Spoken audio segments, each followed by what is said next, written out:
hip lifts, overhead pressing. You guys know what I'm talking about, or you don't. Well, they are two trendy exercises. Rich Staubach, he's brought George and Jess along with him. Welcome back to the show. Great to have you here. George, welcome to the show. Jess, always a pleasure having you. So let's talk about, I mean, we see trends and exercises all the time. Does this drive you crazy, or is it a good thing?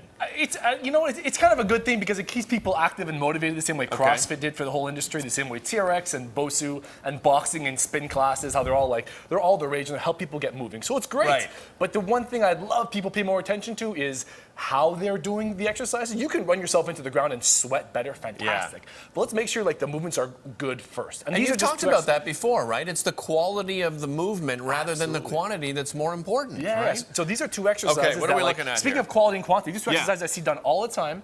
And they could be done a little bit better to say it as nicely as possible. Okay. Right? So these are the common errors that we see normally. So the first thing, people doing hip lifts either on the box or on the ground, is they tend to push back. Okay. Watch this here. So you saw George move a little bit. Jess is moving also. That box is moving a little bit. Yeah. So what's happening there is they feel a lot of their quads, the thighs. Okay. So where should you be feeling this exercise? A hip lift should be felt in the hips, in the butt. Yeah, in the butt, okay. In the booty. Yeah. All right. Absolutely, yeah. So that's one of the common errors, and you could ask them, hey, what do you feel? I feel my quads, and you can also see them actually moving backwards. Okay. Another thing that happens all the time is this opens up. We've talked extensively about how those ribs open up or how that butt's stuck up behind you, and this isn't strong. This is like back pain or back soreness 101. Yeah, of course. Right? So this looks like George's ribs are way up. You see Jess's belly like popping up at the top. Just show me some belly. You got a bigger stomach than that. Are you kidding? I've seen Jess work out.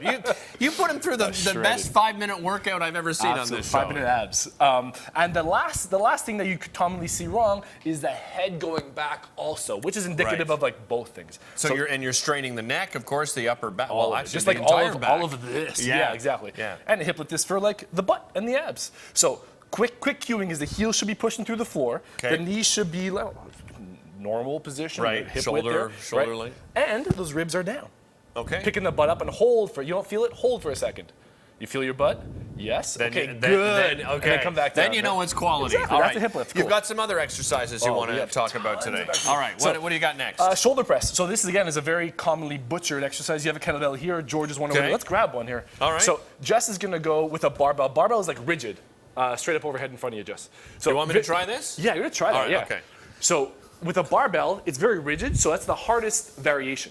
Okay. So it's really hard to keep that normal. So from there, a little bit easier variation would be, let's hold this in front of your chest right on your thigh. Okay. Cool. So it's like in that socket right there. I start here? Yeah. Now like you bring the kettlebell towards me. Okay. Now go up overhead. All right. Boom, right there. Oh, yeah. You see, having a hard time going directly overhead? Yeah. It's kind of like you have to extend this way. Yeah, you're trying to balance yourself at the same time. So this is a good indication of this is very challenging for you to get there safely. So if you were to do, let's say, I don't know, 20, 30 reps of this, you feel your shoulder, but you'll also feel something else. Right. And that's not the goal. That's not what you want. That's not the goal, exactly. So when you specifically target, because, we also hear, I think one of those trends is, oh, I'm going to do something that, works the entire body. Is it better to target a specific muscle and make sure you're just doing that correctly? You can work the entire body. You can. That's fine, totally, yeah. Right. But let's make sure it looks good. I mean, very simply, for those viewers in the audience who go to like a general gym or in circuit classes, like you can use a simple rule: does it look good, or does it look like, yeah, right? And also you can say, hey, what do you feel? Right. Well, everything. Okay, no, seriously, like what do you feel? Exactly. Right? Yeah, target it, right? And it's also the importance of having a personal trainer. And I know it's not affordable for everybody, but maybe you could go to see a personal trainer for 4 sessions. Honestly, and then know how to do it properly. Yeah, totally. Right? Semi-private and like semi-private classes are a lot more affordable. Right. I know George gives a lot at McKenna.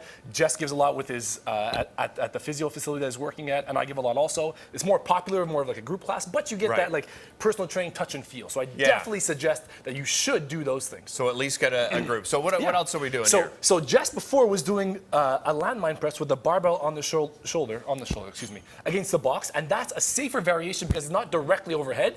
It's a little more forward. Right. Right. And then George can do an even easier version. People who have shoulder problems, George, can you show the push-up to downward dog? So people who have shoulder issues, kind of like yourself, I would start you there. Right. And if you still can't get there without any pain, we do a push-up. And then you do a push with the shoulder. So it's a little bit more direct angle. So working like the front of the shoulder also, but we're maintaining and training this solid core. which is, listen, we've talked about it, right? And especially as you age, to make sure it's so important for balance and so forth. Guys, can't thank you enough. You guys are in great shape, man. Keep going. I gotta get back to the gym. Rich, thanks so much, man. Always a pleasure having you. We'll be back with more right after this. Don't go anywhere.